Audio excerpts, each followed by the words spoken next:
Very much. I think you probably noticed the cabinet room is getting more and more beautiful. You can see the flags behind us of the different forces and the American flag and various others. It's, I think, quite spectacular. It's never looked this good, and hopefully we're going to do work that's never been as good. So I think that's basically what's happened in our first year. We've had an amazing year, and this will be our first cabinet after the year, so we're starting our second year.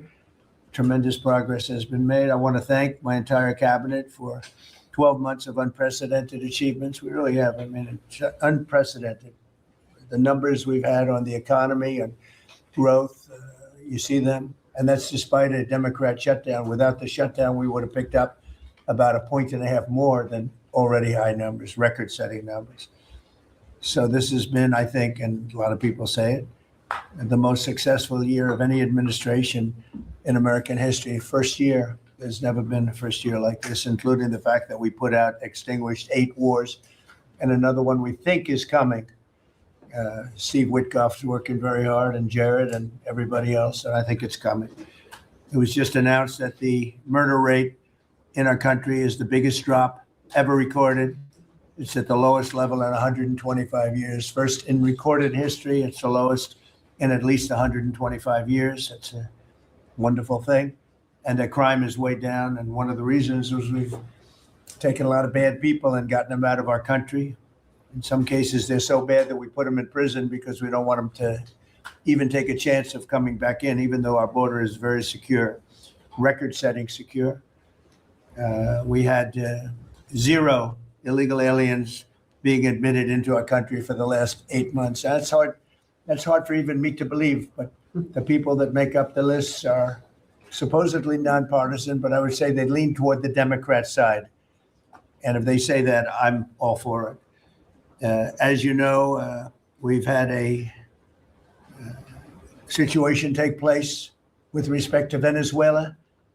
I want to just thank General Kane and his staff. Well, the job that they've done is incredible. Nobody's ever seen anything like it. And once it did take place, I want to thank the leadership of Venezuela. We're getting along really well with them. The relationships have been very strong, very good. And they have informed me that they feel there's very good security, very strong security. We're working with the various people involved, including Chris and Doug and everybody on the oil. We have the major oil companies going to Venezuela now, scouting it out and picking their locations, and they'll be bringing back tremendous wealth for Venezuela and for the United States, and the oil companies will do fine too. Venezuela will actually make for themselves more money than they've ever made before, and that's a good thing. And the people of Venezuela were literally in the streets waving American flags. They were so happy. And the people in our country, like in the Doral section of Miami, which is considered Little Venezuela, they're thrilled. And I just spoke to the president of Venezuela, informed her that we're going to be opening up all commercial airspace over Venezuela. American citizens will be very shortly able to go to Venezuela, and they'll be safe there. They'll be safe. It's under very strong control. And the people of formerly of Venezuela, some want to go back and some want to go back to visit, and they're going to be able to do that. So I've instructed Sean Duffy and everybody else concerned, including the military, that if you would, by the end of today, I'd like you to have the airspace over Venezuela. Planes can go to Venezuela opened up. Okay? Yes. Thank you very much. And I want to thank all of the people in Venezuela for what they went through. And I want to thank the leadership for really, they're doing a good job. And just as I promised, we've defeated the Biden inflation nightmare and achieved explosive new economic growth. The Atlanta Fed is predicting an astounding 5.4% GDP growth in the fourth quarter. And that's despite the fact that we had a Democrat shutdown. That number would have been 7%, which is a number nobody's ever heard of. And we've been given great national security because of tariffs. And we've also been given unprecedented income because of tariffs. Part of the income that we gave, $12 billion, we gave to the farmers of our country, so that yesterday I was up in Iowa, and they were very happy, Madam Secretary. Yes, sir. They were very, very happy. They were great. Grateful. So the GDP growth in the fourth quarter was great. And it's going to be, I think we're going to have an amazing and incredible year. Hopefully we won't have a shutdown. And we're working on that right now. I think we're getting close. The Democrats, I don't believe, want to see it either. So we'll work in a very bipartisan way. I believe not to have a shutdown. We don't want a shutdown. And just yesterday, the S&P 500 hit 7,000 for the first time ever. There's never been any time at which it's done like that. And the other stocks also, I think it was 52 times for the Dow, had hit a record high. But the 7,000 was not a number that was even thinkable if you go back a year ago. So S&P hit 7,000 for the first time ever. The stock market has set, it's actually 53 all-time record highs since the election, adding $9 trillion in value to savings, retirement accounts, and 401ks. And I mean, everybody benefits, but we have record stock markets. Companies have never done well. And most importantly, if you think about it, after 4 years in which Biden got much less than $1 trillion of investment into our country, actually, it was taken over 11 months, even though we're 12 months. In 11 months, we've taken in more than $18 trillion. So they did less than $1 trillion, Scott, in a period of 4 years.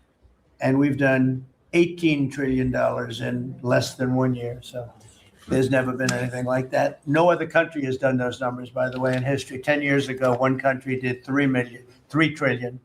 No other. We did $18 trillion is being invested now.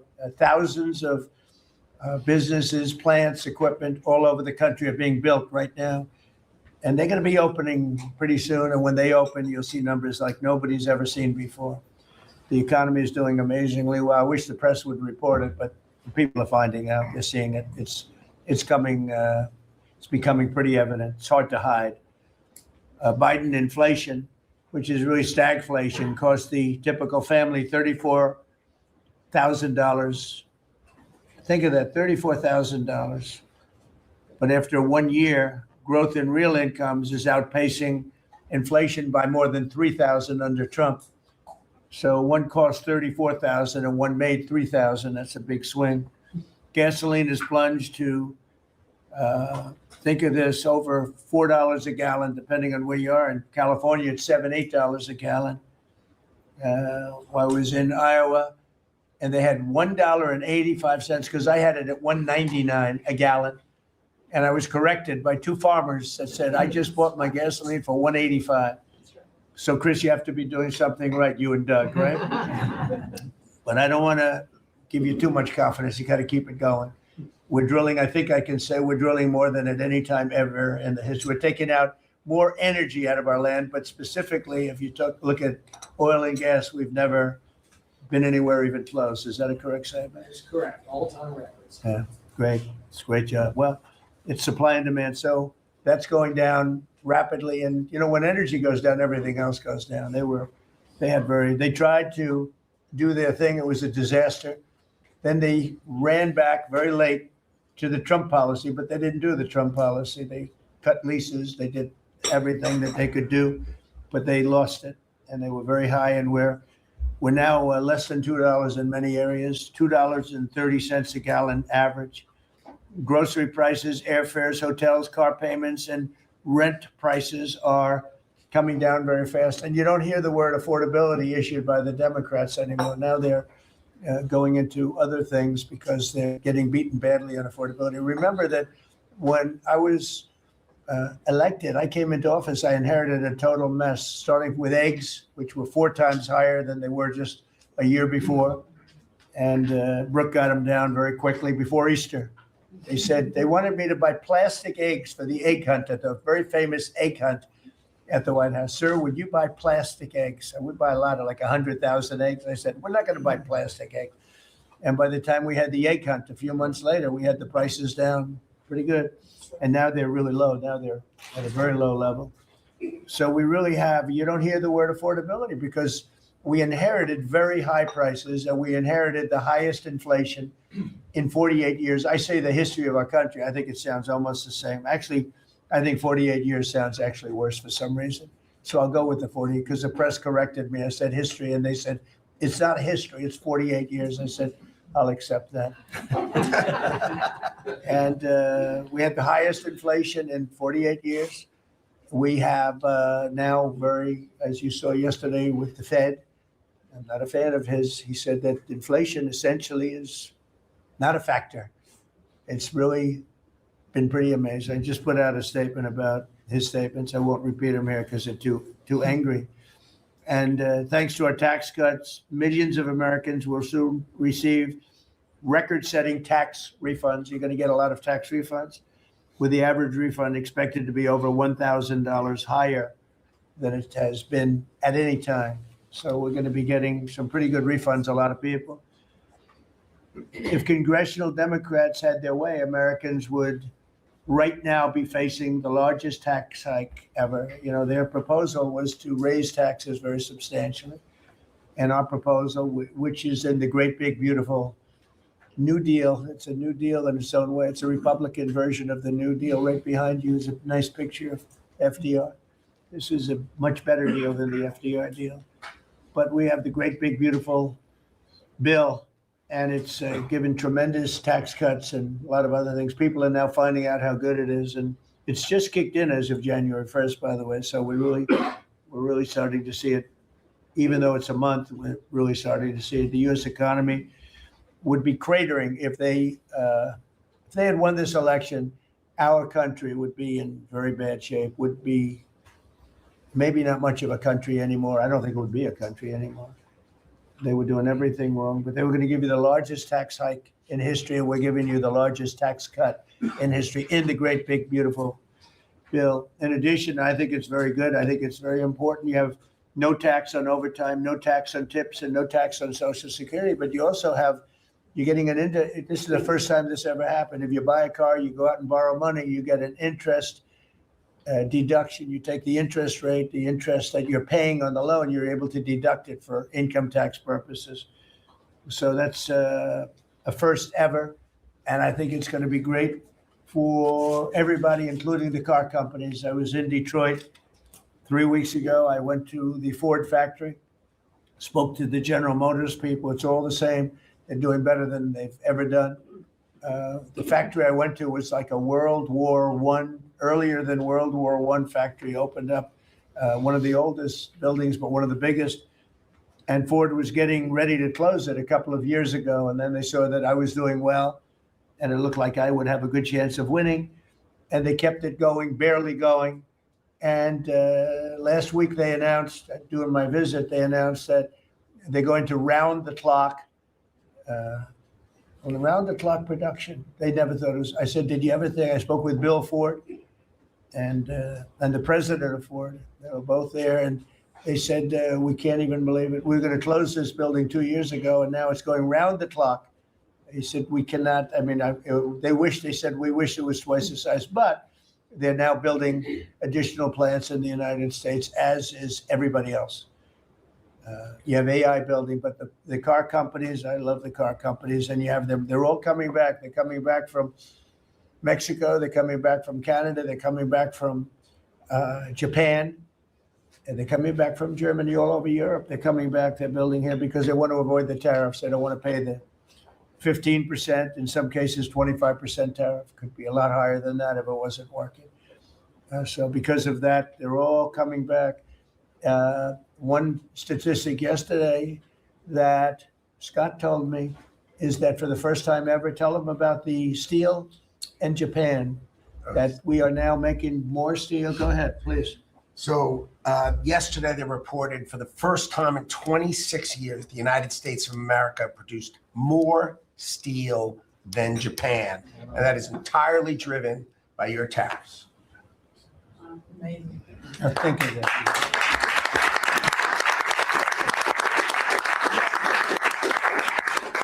He obviously said that much better than I did, because I got no applause. And I'm giving you home run after home run. He says one thing and everybody else. I should have saved that one for myself. No, but think of it. First time, and they read almost 30 years, but I guess it's what, 26, 27 years, that we are now producing more steel than Japan. Japan being a big steel producer. Japan and other countries really took our steel production away from us. Now, if you think of this, 3-4 years ago, the steel companies were all closing up. We worked a fantastic deal with U.S. Steel. We saved U.S. Steel. And now it's all coming about. But and that's just the beginning. There are a lot of steel plants right now being built. So it's an amazing number. Nobody would have believed that. If you would have said that 3, 4, 5 years ago, people would have said, yeah, it's not a true fact. But so it has to be true, because otherwise you question me on everything. I have to be extremely accurate. I don't exaggerate it. I don't want to exaggerate, because you will call me. You don't call other people, but you would call me under my most favored nation spot, which I think is the most important thing, Bobby, of all what we've done, because we're bringing drug prices down by 80, 90%, depending on the way. You could say 5, 6, 7, 800%.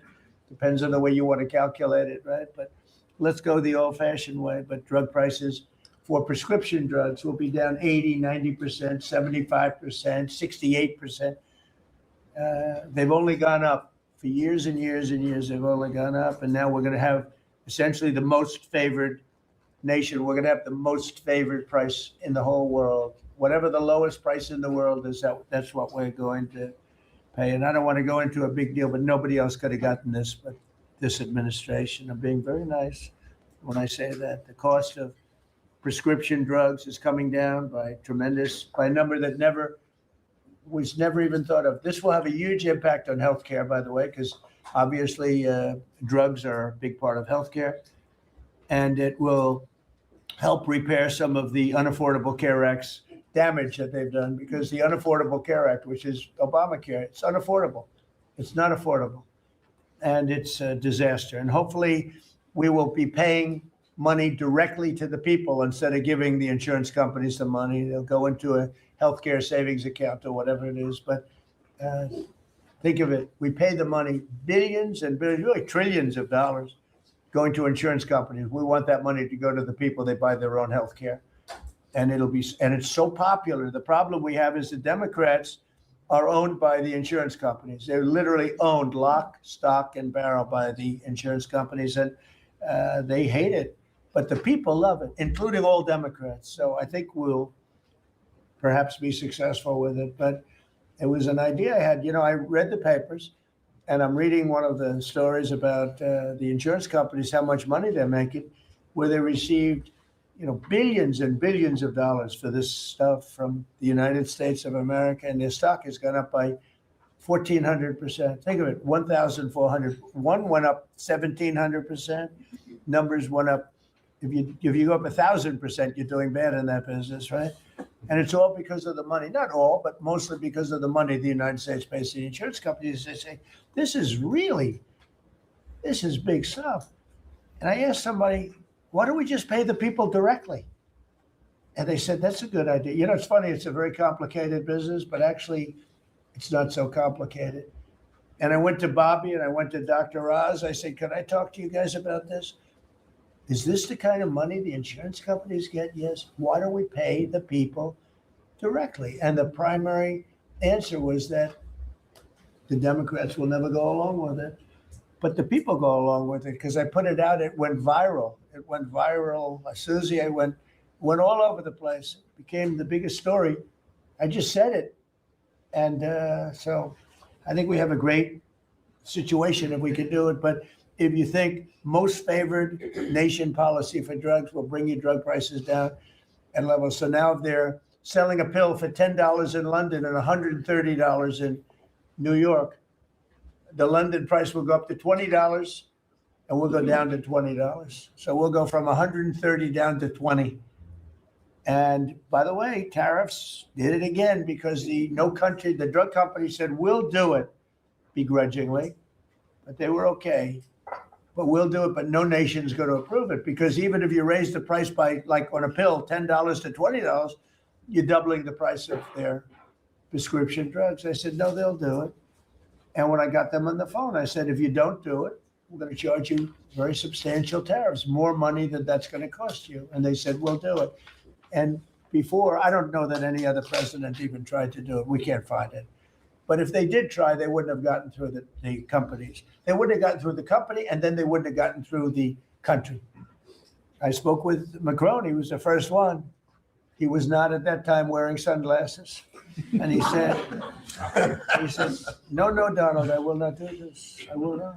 I won't even consider, you're asking me to double the price. I said, you have no choice. You have to do it because you guys have been ripping us off. In other words, the whole world, we've been subsidizing the whole world on drug costs. That's why they were $10 and we'd be at 130. As an example, there were many examples. I could give you examples even worse. He said, no, I will not do that. And I said, yes, you will. 100% you'll do it. He said, no, I won't do that, Donald. You're asking me to double the cost of our prescription. We will not do that. I mean, look, you've been ripping us off now for decades. We're not going to do it anymore. You can do it under Biden and Obama and other people. You're not going to do it under us. We won't do it. I said, well, if you don't do it, I'm going to charge you a 25% tariff on all of your wine, champagne, and everything else you sell into the United States. He said, like I said, I will do it. And that was the end of the conversation, right? That was the end of the conversation. So now we have favored nations that everybody said would be impossible to get. And I then had the same conversation with 15 other countries. Every one of them agreed. After a short conference, they all said no.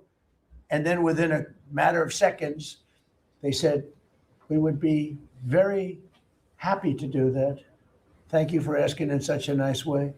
And it's a great achievement. I think it's going to be one of the best achievements we've had in this country in a long time. So we're going to be knocking drug prices down at levels never seen before. I want to thank the drug companies because once they agreed, they really did. They felt it was very unfair. One of them told me it's actually a relief to agree because this has been just a rough thing for me, to justify, because they couldn't justify it. I said, how come in London I can buy something for $10 and in New York I have to pay $130? And they go, well, it's research and development. I said, yeah, but you have research and development from them. Made in the same factory, made in everything.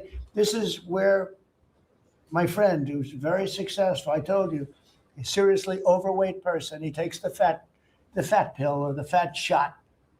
And he was in London and he said, costs $87 there, costs $1,300 in New York. What's going on? He called me up. And I mean, I knew that, but he put it in a very blunt way. I've known him a long time. He's a crude individual, but smart as hell, made a lot of money. But he just thought it was sort of ridiculous. He happened to be in London and he got the shot, Ozempic, I think, or one of them. And I told him it wasn't working. It was, for him, it didn't work. But he brought up a good point. It didn't work. I told him, he knows who I'm talking about. He's going crazy. He begs me not to mention He's not his talking name. about me, ladies. No, it's not our great vice president. No, but he begs me not to mention his name because he's become very famous without mentioning his name. And he is actually a very well-known business person. But he did make a point. But I knew the point very well. We were always paying far more than any other nation. We were subsidizing the world. Right now, there's no more of that. So we're going to be bringing the drug prices down at numbers never seen before. It's going to have a huge impact, positive impact on healthcare. So with that, we are going to ask a couple of people to say a few words. We're not going to go through the whole table because the last time we had a press conference, it lasted for 3 hours. And some people said he closed his eyes. Look, it got pretty boring. In all fairness, I love these people. But there's a lot of people. It was a little bit at the boring side. But I didn't sleep. I just closed them because I wanted to get the hell out of here. Some of them, I didn't sleep, by the way. I don't sleep much. But it's funny. Some of them got me in a blink. When you go like, and they took me as at the closed segment of my cycle. And they said he's sleeping. And besides that, Marco, between these two guys, if I was sleeping, they'd be waking me up very fast. They'd be knocking me, come on, you gotta wake up, boss. But no, we've had great meetings. Look, we're the most transparent presidency by far, and I love going around the room, but we're gonna pick a few people. I think I would like to ask Steve if he could just give us a brief description of how well we're doing in the Middle East, because we have peace in the Middle East now. There's a couple of little minor flames that we put out very easily. And very importantly, we got our last hostage back, which is incredible. Unfortunately, this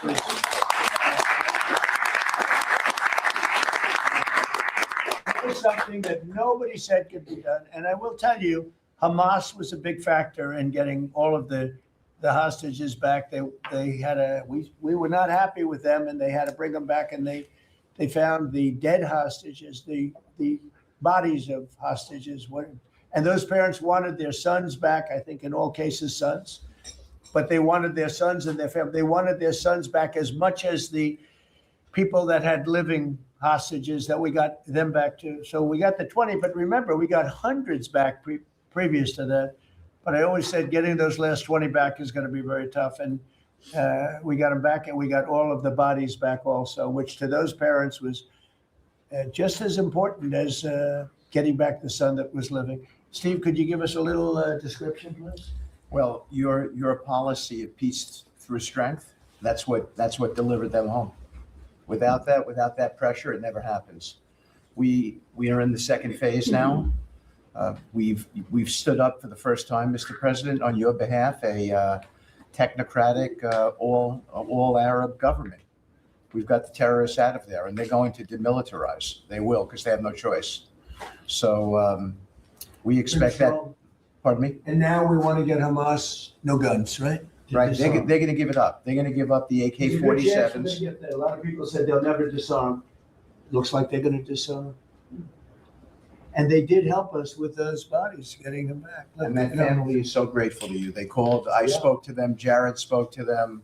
You know, it's an amazing story. He broke his shoulder, but he went out there because he didn't want his friends to fight alone. He would be alive today, but for that. He had no reason to go out with a broken shoulder, and he went out and fought them courageously And died. and died. That's right. It's a great story, and the parents are great. They were the only ones who didn't, they came back pretty rapidly, actually, considering. And we had got some back initially with the initial group. After that, we had to get a lot. That's a tough job. That's a nasty job, too. Who would want that one? That's a nasty job. And between Israel and Hamas working together, if you can believe it, they got them back.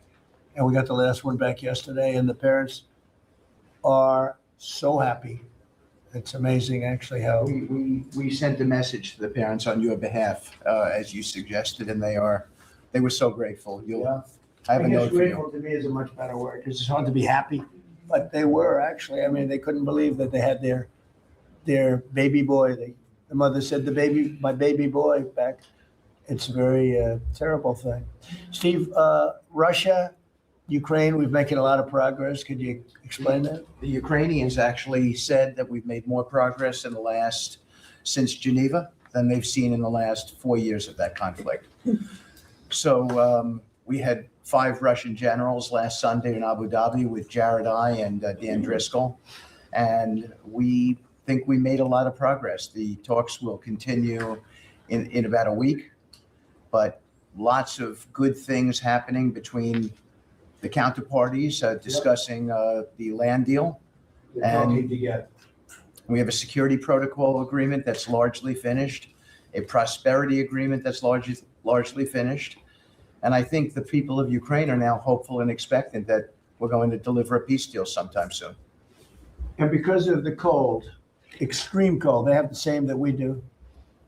I personally asked President Putin not to fire on Kiev and the cities and towns for a week during this. It's extraordinary. It's not just like cold, it's extraordinary cold, record-setting cold. Over there too, they're having the same. It's a big pile of bad weather, the worst. But it was really. They said they've never experienced cold like that. And I personally asked President Putin not to fire into Kiev and the various towns for a week. And he agreed to do that. And I have to tell you, it was very nice. A lot of people said, don't waste the call, you're not going to get that. And he did it, and we're very happy that they did it. That's correct. Because on top of everything else, that's not what they need is missiles coming into their towns and cities. So I just thought I should say it. I thought it was a very good thing. And Ukraine was almost, I didn't believe it, but they were very happy about it because they are struggling badly. I They're think it struggling. shows, Mr. President, how you provide an overarching sort of presence in these negotiations. The Ukrainians never thought it could happen. The Russians are doing things maybe that people wouldn't give them the credit for doing, and I think it always comes down to your indomitable spirit.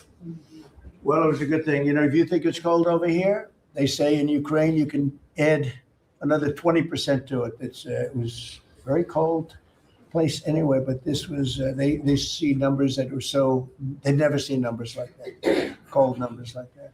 So it was, I thought I should mention it. Could I ask Scott Bassett, we have so many things happening, could I ask you to maybe say a few words, please? Yes, sir. So the one big beautiful bill that was passed on July 4th last year, we're starting to see the effects kick in. You mentioned the great economy. One of the things in the one big beautiful bill, Mr. President, it was an honor to host you. And as you said, the best rapper in the world, Nicki Minaj, at yesterday's Trump Accounts Summit. It was great. We've now had 1 million people sign up for Trump accounts just this week. We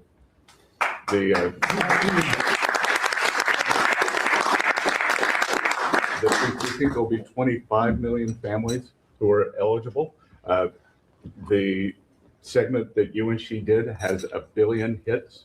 1 billion hits on the internet. So we're telling everyone, go fill out form 4547, trumpaccount.gov. So thanks to you, the Trump accounts and Next Generation's America will benefit from today's record-breaking economy, record-breaking markets.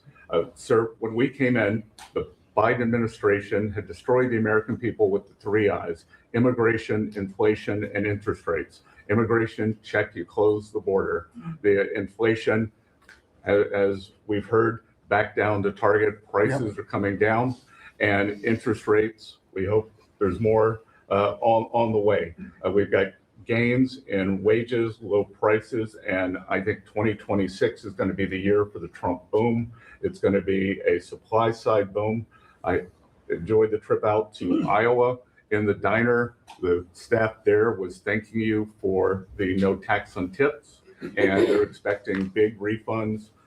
From that, we saw the CEO of John Deere who said, thanks to your tariffs, new plants in Indiana and North Carolina.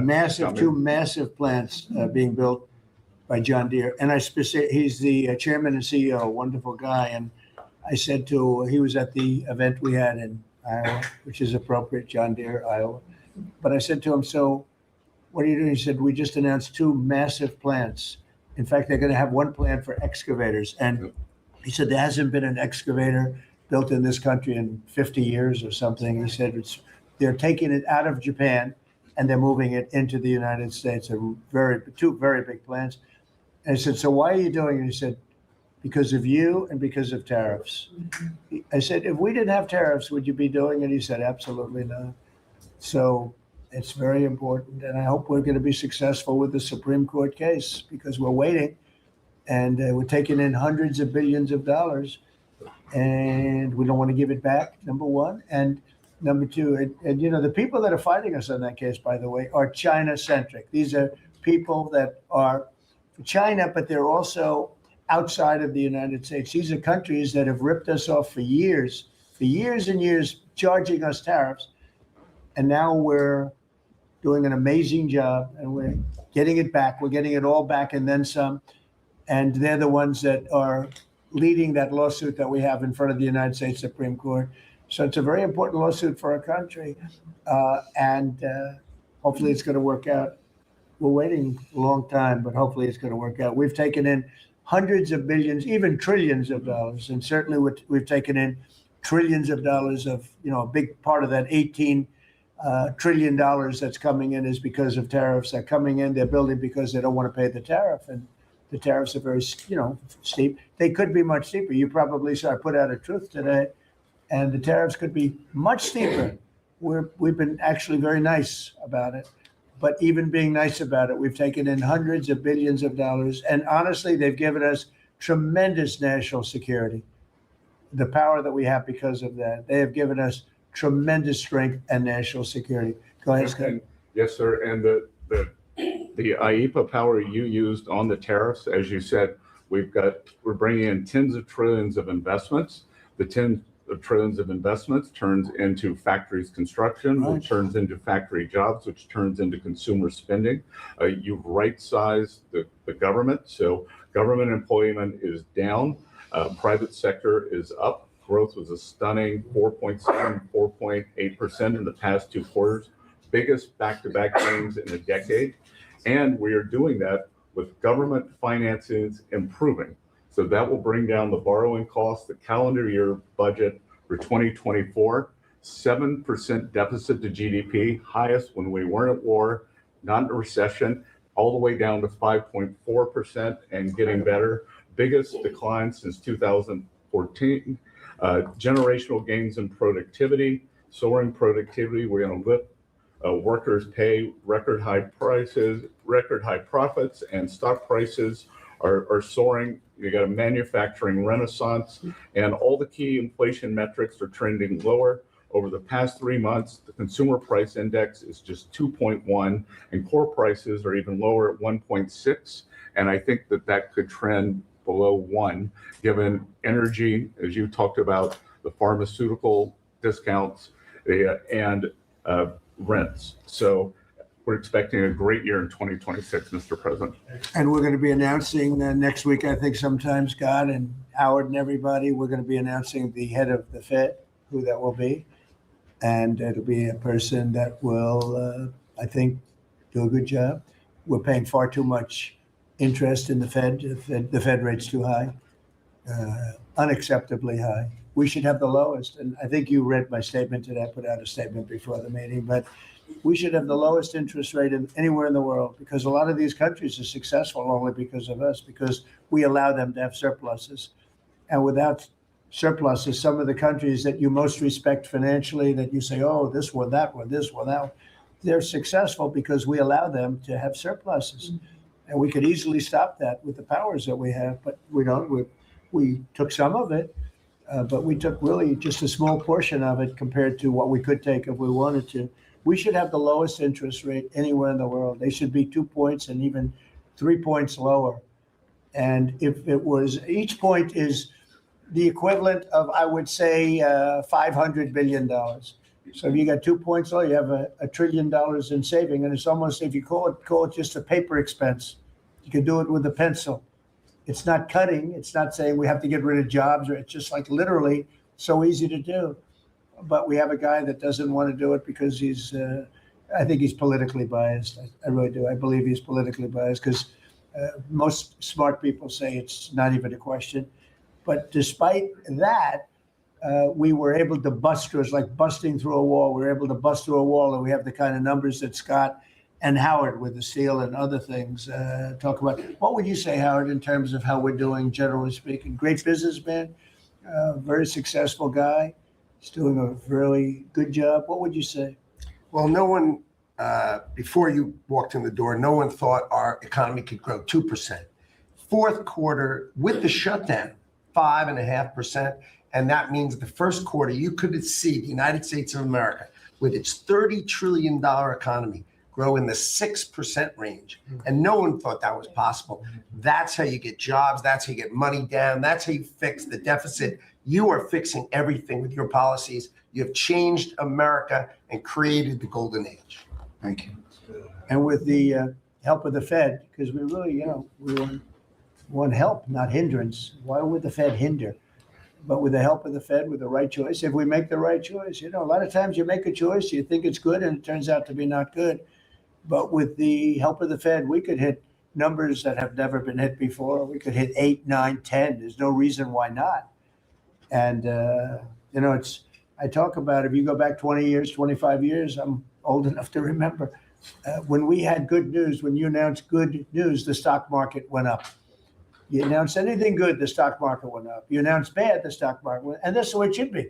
But now it's over the last 15 or so years. If you announce good news, that means they're going to raise interest rates because they want to kill it.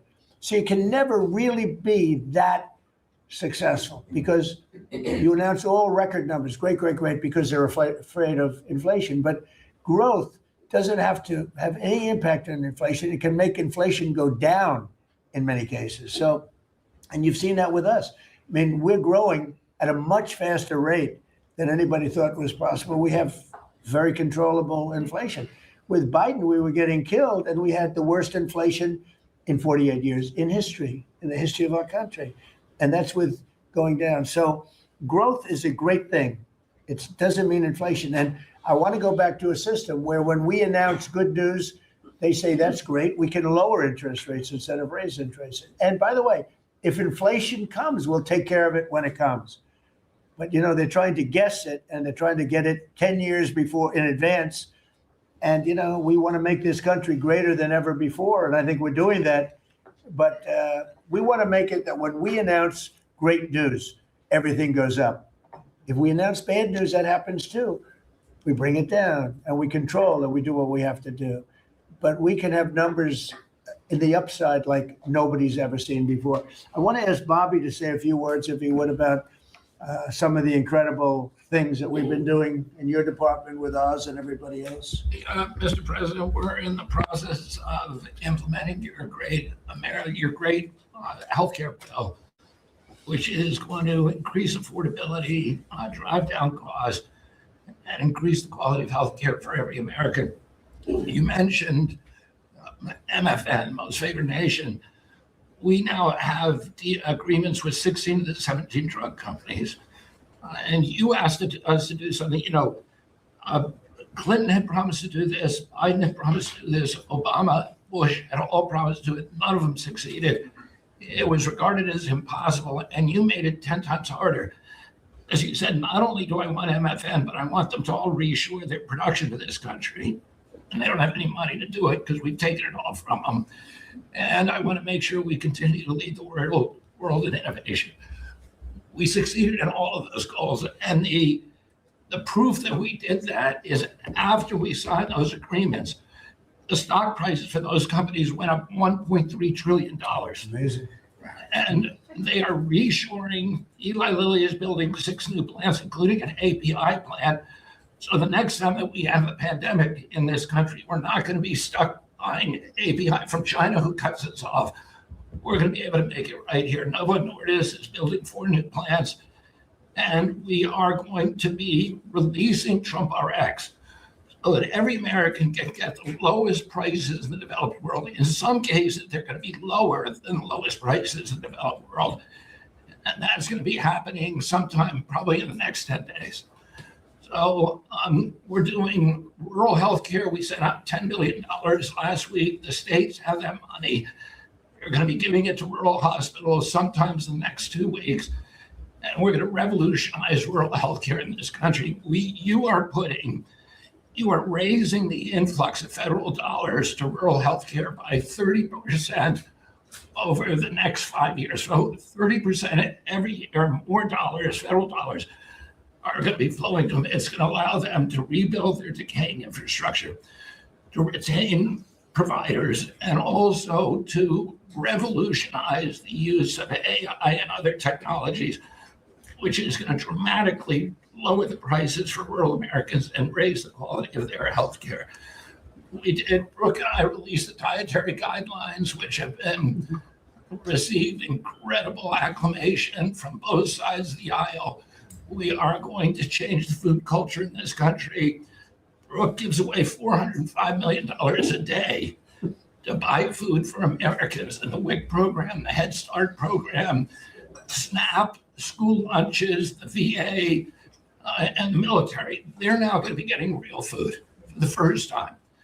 And Brooke came up with the ingenious idea of requiring every store in this country that accepts food stamps to double the amount of real food that they're selling. And this is going to drive change in the market.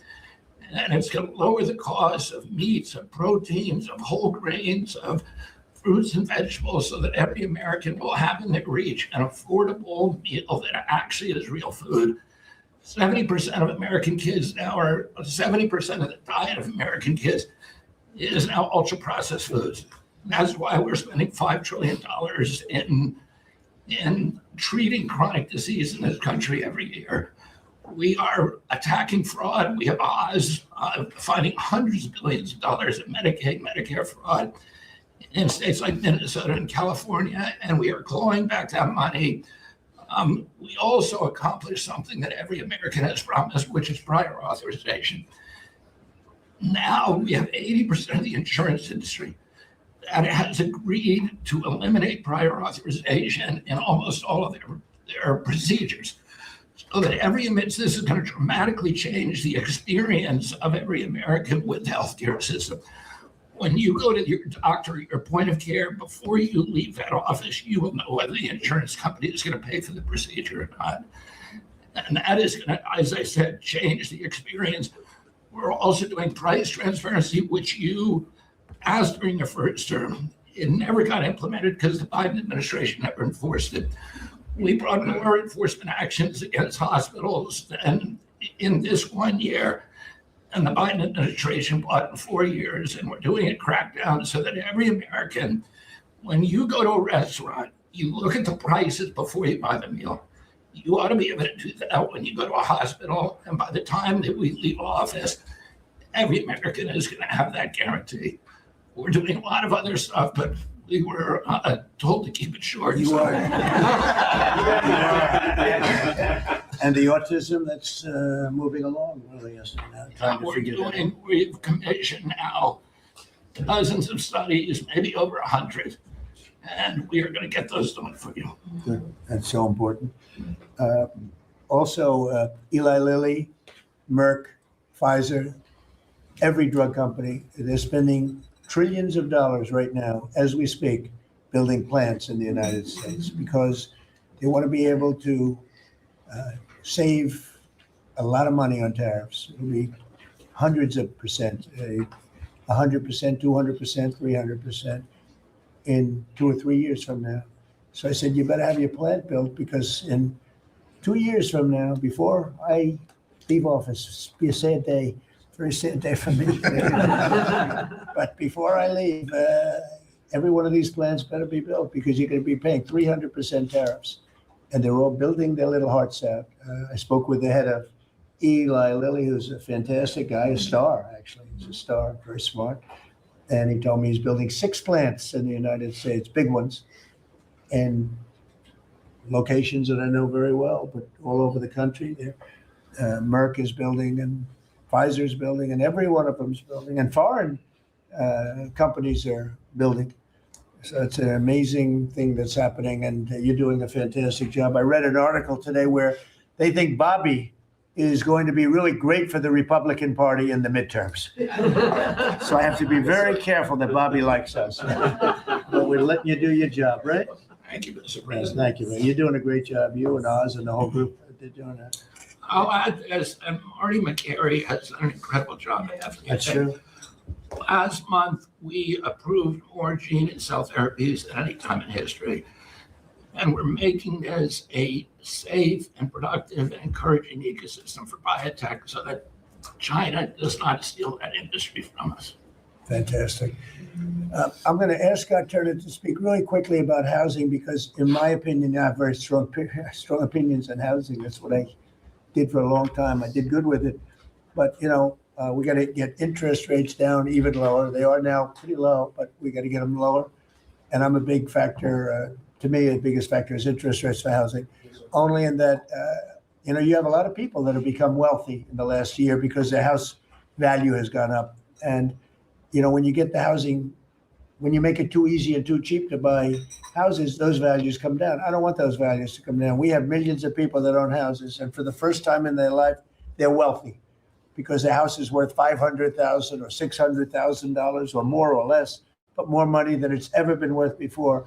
I don't want to do anything to knock that down. And so I want to be very careful with this. You make housing I can turn on housing immediately, but you make it too easy and you're going to knock the value down of people that own houses. I want to, for those people, those millions of people that own houses, we're going to drive those values up.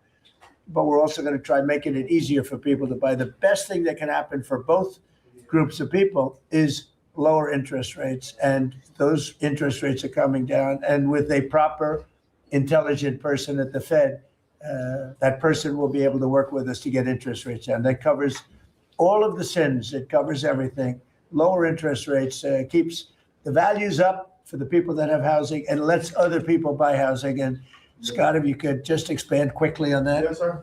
You did allude to when we first came in, sir. You know, our fiscal house in America was a mess, but because of your economic policies, the economy is thriving. And I do have some good news to share. As you said, you know, good news. I hope this will make the interest rates continue to go down. But because of your policies, sir, home sales in December, they rose sharply to their strongest pace in 3 years. A lot of people, when we first came in particular young people, were concerned and asking the question whether they would ever be able to afford to buy a house in America, which is the American dream. The 30-year fixed mortgage rate dipped to a multi-year lows, driving monthly payments down for the 2 years at the lowest levels. So more people can get a mortgage now. More families can be able to afford to get a home and achieve the American dream. At HUD last year, we helped and supported over 1 million people through FHA and Ginnie Mae to be able to buy a home. 500,000 of those were first-time home buyers, and hundreds of thousands of our veterans we supported. And so that's good news that millions of people in our country are now beginning to buy homes. We also, sir, saw that you are and will work with you making bold action to ban institutional investors from buying single-family homes. Those homes are for the American people. So, sir, thank you for your leadership on that. Also work with Director Pulte over at FHFA to buy $200 billion worth of mortgage-backed securities, driving down even more the cost to get a home. And so we're grateful for those actions. Also, the One Big Beautiful Bill has been tremendous, making the low-income tax credit increase, working with Secretary Bessent at Treasury to produce more projects and more homes in America. And the One Big Beautiful Bill also made our beloved opportunity zones permanent. And the media doesn't talk about opportunity zones very much, but I'll do it today because I know that they have been transformative in our country. Over 1 million people lifted out of poverty, sir, in opportunity zones, 300,000 new units of housing in opportunity zones, and a 3.4 increase in the value of houses. And that's, by the way, we have to give him credit. Senator, he's a great guy. Tim Scott came to see me, first administration, first term. And he had this idea for opportunity zones, and he gave me the idea. We did it. We implemented it. It's one of the most successful programs in the history of our country, and nobody talks about it. The press doesn't talk about it, but I want to just tell you, Tim Scott, Senator, South Carolina, did a great job, right? Did a wonderful job. Yes, sir. Did a good job. He's a good man. Yes, sir. And so those have been made permanent now. Will help millions of Americans to be able to afford to buy homes. Also, the One Big Beautiful Bill has been allowing HUD to make sure, working with Department of Homeland Security, that every person that lives in HUD-funded housing is an American citizen. A blind eye has been turned prior to us being here to people living in HUD-funded housing, but no more. We're going to take account and transparency to make sure. And so there's a lot of crime that goes on in public housing, but we're coming after the criminals and making sure that everybody in there is an American citizen. So thank you for your support. We are now have taken possession of our new building in Alexandria, and we're going to save the American taxpayers hundreds of millions of dollars. So, sir, thank you for your support and your leadership. Thank you, Scott. Great job. Appreciate it. One of the things Scott said, though, is, again, existing housing, people that own their homes, we're going to keep them wealthy. We're going to keep those prices up. We're not going to destroy the value of their homes so that somebody that didn't work very hard can buy a home. We're going to make it easier to buy. We're going to get interest rates down. But I want to protect the people that for the first time in their lives feel good about themselves. They feel like that they're wealthy people. And I want them to understand it. There's so much talk about, we're going to drive housing prices down. I don't want to drive housing prices down. I want to drive housing prices up for people that own their homes. And they can be assured that's what's going to happen. Chris, could you say a few words about energy, please? You bet, Mr. President. I can say with confidence that your energy dominance agenda is firing on all cylinders. United States oil production today is greater than Saudi Arabia and Russia combined, the number 2 and number 3 producers. Our natural gas production today is greater than Russia, China, and Iran combined, the 2nd, 3rd, and 4th largest natural gas producers. Huge production in the United States. Secretary Burgum at the Interior Department has taken in more money on oil and gas lease sales in the first year of this administration than the entire 4 years of the Biden administration. And beyond oil and gas, 6 new coal leases under this first year of this administration from the Interior Department, and coal production is growing again in the United States after years of decline. And this beautiful clean coal was the MVP of the huge cold snap we're in right now. I can say with some confidence, hundreds of American lives have been saved because of your leaning in and stopping the killing of coal and revitalizing coal. Coal, over the last few days, where we're at peak demand in electricity, has delivered 20 times more electricity than solar and batteries. Think about that, 20 times more. That's because coal doesn't mind very cold weather, right? Clean, you're not allowed to say the word coal without proceeding by saying clean, beautiful coal. Clean, beautiful coal. It's not affected by bad weather. Rain, snow, sleet, freezing cold. How does it react under freezing cold weather? It steps up and delivers big time. In fact, what coal did during this storm was deliver massively more electricity than it was delivering a month ago, because we needed far more electricity. Who can step up? The windmills, by the way, are all frozen, you know, they don't turn. The windmills aren't turning. The windmills that these fools paid for. The fool is this country, because the people that have the windmills get massive subsidy, and they make a fortune on windmills that don't even work, and they don't produce anywhere near what they should be. And it's the worst, most expensive form of energy there is. And by the way, Europe is destroying itself with the stupid windmills they're putting all over their beautiful areas of most magnificent landscapes in the world. And they're just destroying. Europe, better get smart. Between immigration and energy, they're destroying. It's not recognizable. They've got to smarten up before it's too late. Please go ahead. Yeah, in New England, with somewhat European energy policies, at peak demand time, very cold in New England, wind, solar, and batteries that you were just speaking of delivered less than 3% of the electricity needed at peak demand time. And that's when it matters. Because if electricity goes out when it's very cold, people die. Over 200 people died in a smaller cold snap during the Biden administration. This was massively larger geographically.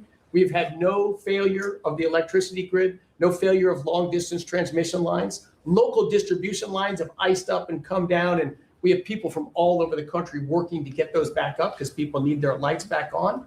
But your energy policies deliver just a dramatically different outcome for the American people. If we continued the Biden-era policies for one more year, continued to shut down coal plants, continued these crazy climate restrictions that wouldn't even let power plants run at maximum demand time, we hadn't liberated all the backup generators that are sitting there. We gave up an emergency approval. So a lot of run those everything plants we that were need. going to close, coal plants that were modern and good and threw up very little problem, and that were really powerful. You know, by the way, China does most of everything they're doing with coal. Not that we want to copy anybody, but you know, they make the windmills, but they don't have a lot of wind farms. That's somebody ought to look at that. How many wind farms do they have? Very, very few. They make them, they sell them, they make a fortune, but they don't use them. So the coal, I mean, I understand they're using it also as a great backup. So you build a plant, but they have it as a backup in case of tragedy, in case of really bad weather, et cetera, et cetera. They actually store coal on the site of other plants so that if they need emergency energy, the coal is always going to be there, whereas other things aren't. Is that correct? I mean, Exactly. Coal pretty just good. stepped up here to 25% of our electricity during this high demand time. Natural gas, coal, and nuclear. They are what run the American electricity grid. The others are ornaments and often expensive And you ornaments. stopped plants drive from up being prices. demolished, right? 17 gigawatts of coal generation plants were slated to close last year that were stopped from being closure by this And if they administration. were closed, we would be really tight on energy. We would have had significant blackouts at these peak cold times, and extrapolating from the last storm during the Biden administration, I think at least hundreds of deaths. Because in the South, a lot of heating is done with electricity generation. If those grids go down, people die. So these, and when going back to the Working Families Tax Cut Act, or the One Big Beautiful Bill, that got rid of $500 billion of subsidies, energy subsidies, that do nothing but make energy more expensive and less reliable. And under this administration, we've spent massively less on energy, and we've delivered massively more on energy. And when you have more energy of lower prices. It's a fantastic job. You and Doug. Doug said, you got to get this guy, Doug. You got to get this guy, Chris Wright, and get him as soon as you can. I said, but I want you to run energy. He said, well, I'm good at it, but he's better, right? Didn't you tell me that? So I gave him the land. I gave you the energy, right? And it's a great combination. I mean, they literally have, I said, maybe we'll merge it in some way. They said, we don't have to. We get along. They work together, right, with the land. He's got the land and the energy. He's got the knowledge to take it out. It's been a good combination. This administration, the whole administration, and your leadership has been very focused on energy, because we can push down energy prices, we can lower costs on Americans, and we can raise wages by bringing jobs and opportunities here. It is a transformation of American energy. Thanks for your leadership. He's one of the most respected people in the energy world. And Doug told me about Chris Wright. They said, if you could get him, what he gave up to do this job, you're making a little less money, but that's all right. You don't care. What you're doing is fantastic. But he said he's the best in the world. Other people have told me that. The heads of the biggest companies have told me that. And it's really panning out to be so. We appreciate it very much. It's great. One of the things we're doing with energy, I think that's so important. We have an old grid, been around a long time, and not really, can't be much expanded. It can be fixed up a little bit, but can't be much expanded. And we have some plants that are so big that the grid would never be able to hold it. We're allowing them to build a electric producing plant, mostly electric, but they can use nuclear to do it. They can use oil and gas. They can use coal. They can use whatever they want. I think many are choosing oil and gas because it's there, it's tried, it's true, it's plentiful, it's inexpensive. Some are going nuclear. Some are going both. Many are going all three. But the plants, you read, well, how do we ever fire those plants? Because to do this, we need 2 times the electricity we produce in 1 year for the entire country, which is almost hard to believe. These buildings are so big. They're going up now. So I did something that nobody thought was possible also. When they build their building, they build their own electric generating plants. And we are seeing some of the most incredible designs you've ever seen. So we don't need the grid. I read an article in the Wall Street Journal saying, oh, we're falling behind China. We're not actually. We're leading everybody because I'm letting them build. The government would never be able to do that. Now, China's a different kind. They build, they do things that you got to hand it to them. President Xi, they build vast amounts of energy. They don't have certain constraints that we have in this country, but we're more than topping them. We're leading China by a lot on AI. And it's primarily because I'm allowing them to build with their plant their own electricity. If they had to rely on the grid, they wouldn't have any power. You wouldn't have any power for anything. And they're building the electricity. And one of the reasons I'm able to do that is we have a very capable man in the room named Lee Zeldin. He may be in the room someplace. Is it his normal place? He's there. He's always there. Most reliable, solid guy. And he's done an amazing job. Could you just explain that? And also, because of the fact he's so good, California has a problem. The hardest permit to get when they lost 25,000 or so houses, which shouldn't have been lost, they should have allowed the water to come down from the Pacific Northwest, which was very plentiful. But they didn't do that. They lost 25,000 houses. Lee and his team gave them the most complicated permit within 20 days. Everybody, every single house that burned down got the federal approval. Unfortunately, it's well over a year. And the state and the city, that's Gavin Newsom, and the city, the mayor, who's grossly incompetent, by the way, they have been unable to give permits. There are like 3 houses being built out of thousands and thousands. They have no permits.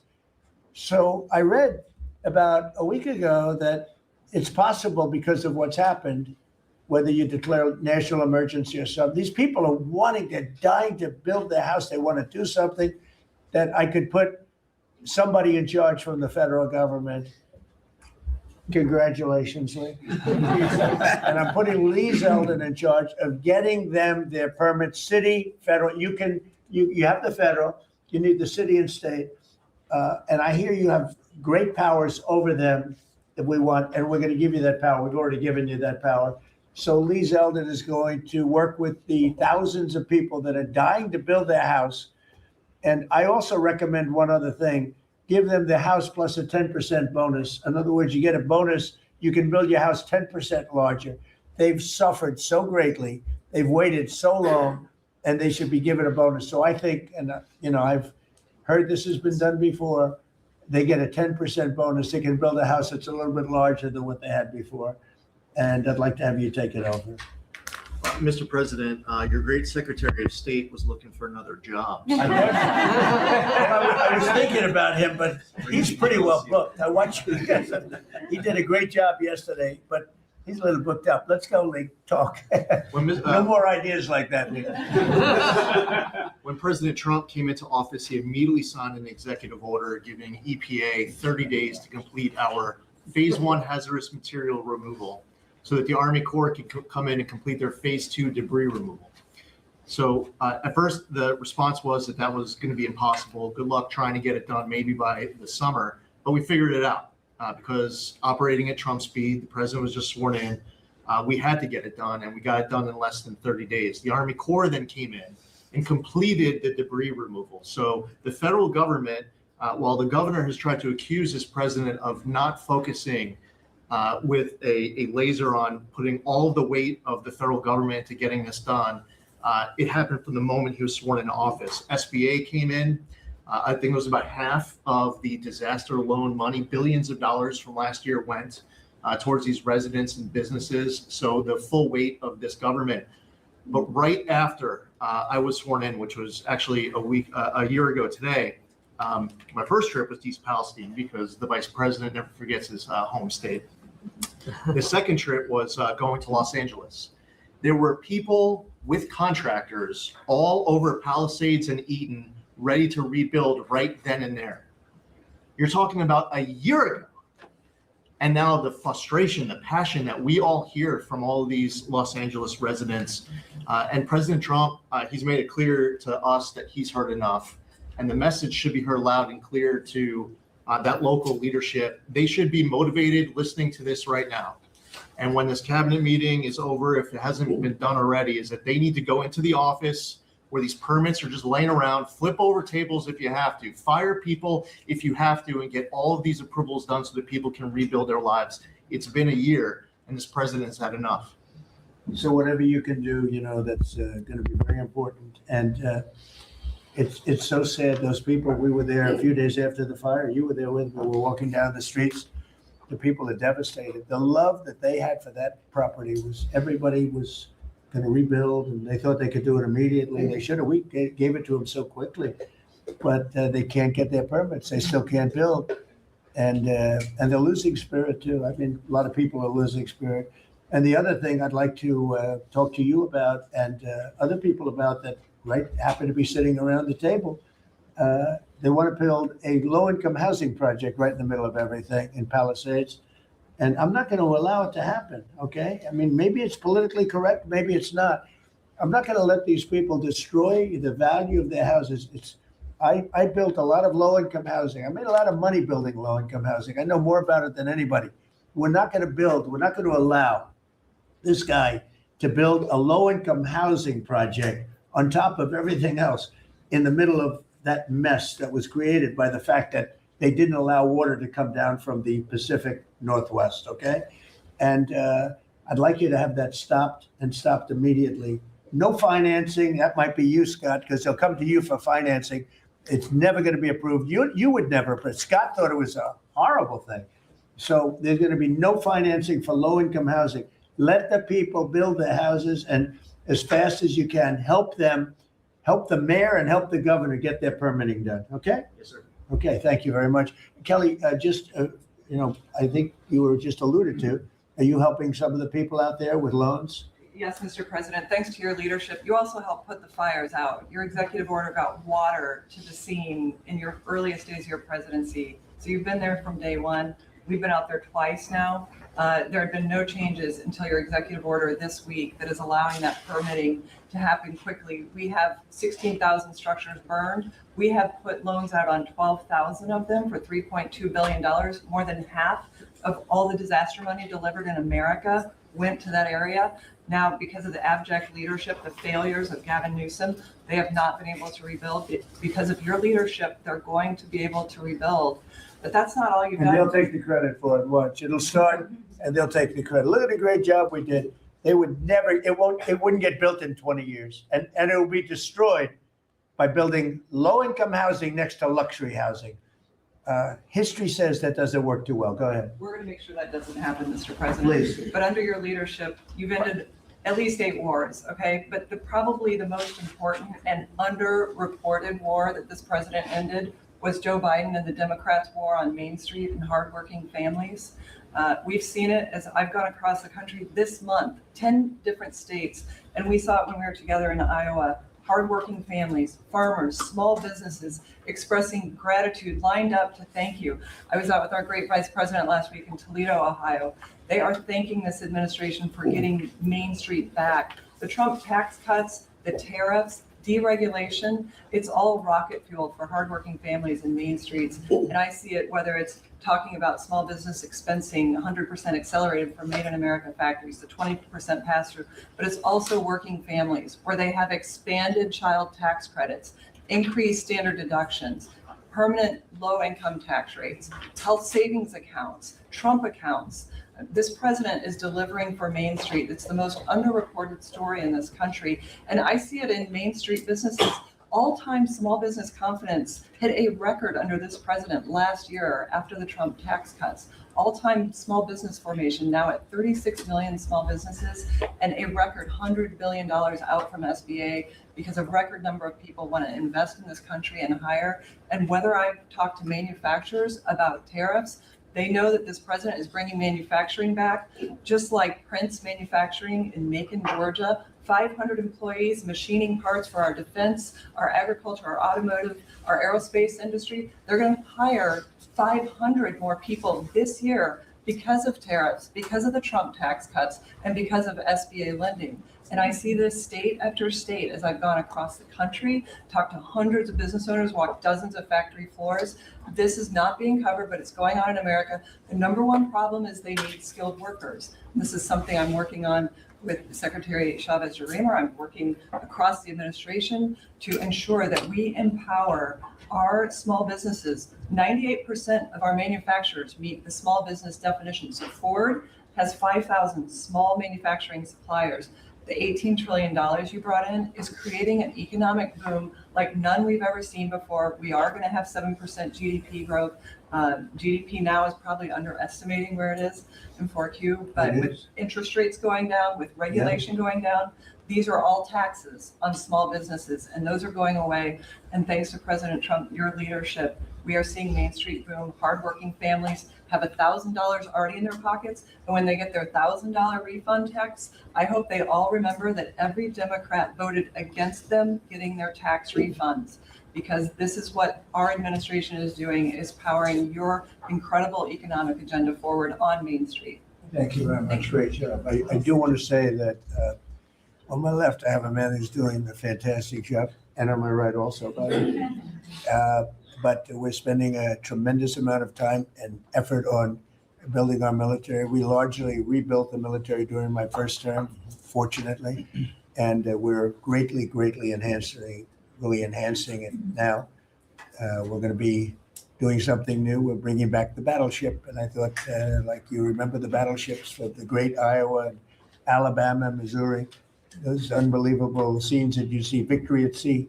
You'd see these incredible ships, and I thought they were powerful, but the battleships that we're building are going to be 100 times more powerful than those beautiful works of art. I mean, they were magnificent, all steel. We have the steel now, and we're going to be doing that as an enhancement. But our military is very strong. You may want to say something about the large fleet of ships that's heading over to the Middle East? Well, Mr. President, you had to, like so many other cabinet members have referenced, rebuild the perception of America. And at the Department of War, that meant reestablishing deterrence. What happened in Afghanistan, what happened in Ukraine, a war that never would have occurred, what happened on October 7th in Israel, never would have happened under President Trump. So as a result, we're having to rebuild how our enemies perceive us. And when President Trump said, we're not getting a nuclear, Iran, you won't have a nuclear bomb, he meant it. And we sent those B-2s halfway around the world, and they never noticed. When he said, we're not going to tolerate trafficking drugs anymore in our hemisphere, we treat them like the Al-Qaeda of the Western Hemisphere, he meant it, and we're executing that. When you said, Mr. President, we're securing the border, the military was proud to do their part alongside Homeland Security to do that. Same thing with Iran right now, ensuring that they have all the options to make a deal. They should not pursue nuclear capabilities. So we will be prepared to deliver whatever this president expects of the War Department, just like we did this month. No other military in the world could have executed the most sophisticated, powerful raid, not just in American history, I would say in world history.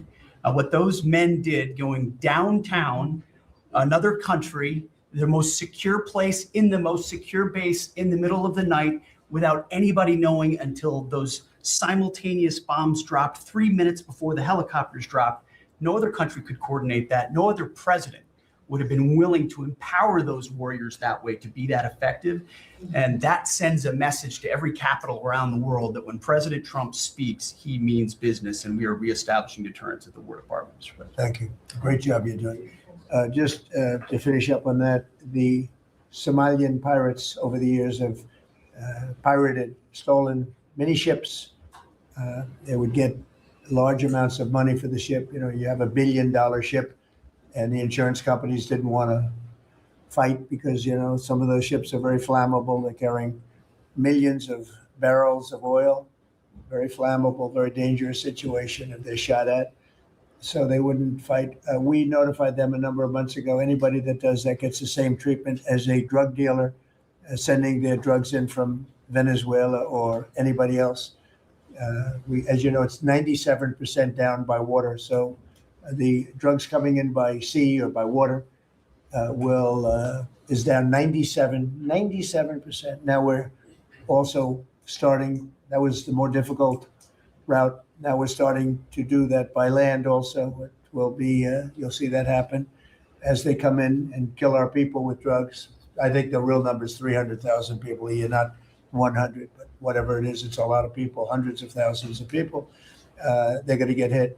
But also we added to the list the Somalian pirates that go out on a boat, similar type boat, actually not quite as fast, not quite as nice as you can imagine, but they get the same missile that we give to the people that are bringing drugs. And so far, we haven't seen anybody going out. So the traffic is not being interfered with by people pirating our ships, not our ships, ships all over the world. I said, make it for any country. We're doing the rest of the world a favor.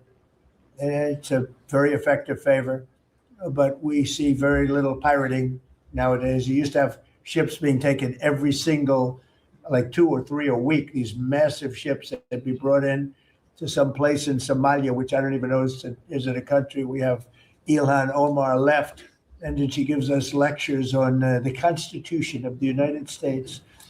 These people are, what they've done to rip off our country is terrible, but the pirating has essentially stopped. They know that if anybody even makes a move toward a ship, they get the ultimate treatment. They will go to wherever they want to go, but it's probably not going to be to heaven. I can't imagine, but they get hit very hard, just like a drug dealer, just like the boats, the ships that are coming in. Every boat that comes in with drugs on it that we take out, we just saved 25,000 American lives. Each boat is the equivalent of saving 25,000 mostly American, but American lives. So I just wanted to let you know that, and Pete's been totally authorized to do that, and they know it's going to happen. And it seems that all of that brisk business that they had has been stopped in its right in its foot. So I just want to thank everybody for being here. My cabinet has been amazing. I like this much better than going around for 3 hours.